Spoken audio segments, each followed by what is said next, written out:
These are some Dinar Guru updates, starting off with Mark Z via PDK. In Iraq, we are seeing exactly what we saw in Kuwait.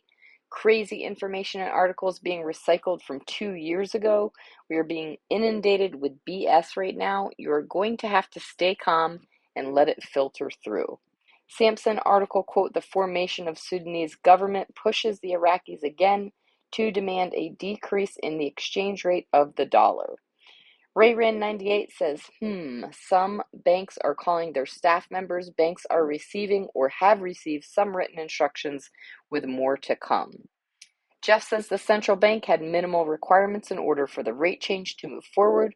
Article from 10/2014, Iraqi dinar revaluation postponed by central bank for 5 years. What they're saying in this, due to political corruption and instability, they are not ready to revalue their currency. That's what they accomplished yesterday by completing the formation of their government. Now that the government is done, they have met the central bank's qualifications to revalue the currency. Pimpy says the Iraqi dinar value has gone up. People in Iraq are dumping the US dollars in speculation that the rate change is going to happen. So they want to make sure they get more of the Iraqi dinars for the current value and then wait for it to go up, and they'll have about 22% to 27% more in value. That's a pretty big jump. All right, Sandy Ingram, here's how and who stole 2.5 billion worth of Iraqi dinars in Iraq.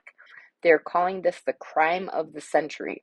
Approximately 3.7 million Iraqi dinars were fraudulently paid to 5 companies by the General Commission of Taxes, an office within the Ministry of Finances.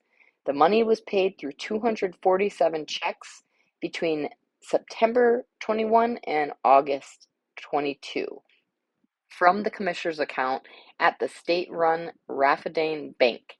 The Iraqi court has seized the cash of the accused, their wives and sons.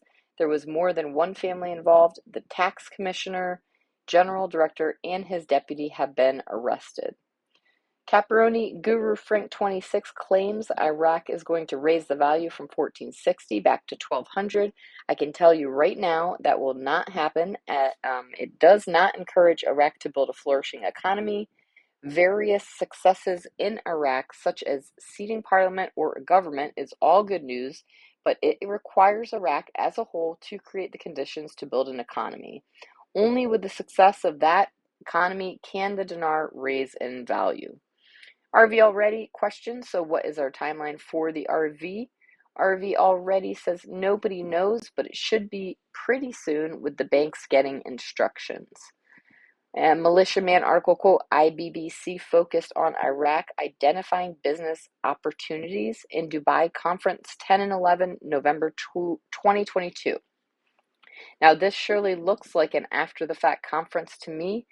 Once they decide to adjust the exchange rate, then everyone will have a need for the private sector to hit the ground running. Everyone knows that. We know why.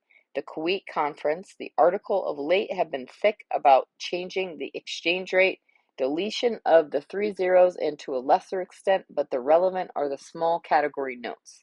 The latter is to be a necessity with an exchange rate change.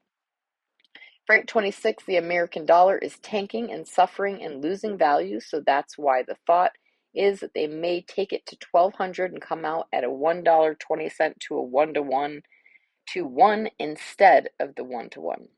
Samson article, quote, new Jaguar Land Rover facility in Baghdad, quote, Sardar Trading Agencies, the official distributor of Jaguar Land Rover in Iraq, has opened a new $12 million Jaguar Land Rover facility in Baghdad's Al Mansour district. And lastly, Pimpy says we're saying goodbye to Al-Kazimi. He turned over all control and powers to the new Prime Minister al-Sudani. In his speech, you could tell he is preparing himself for which is to come, and this is the coordination framework is definitely going to go after him. They're going to accuse him of being corrupt and try to charge him.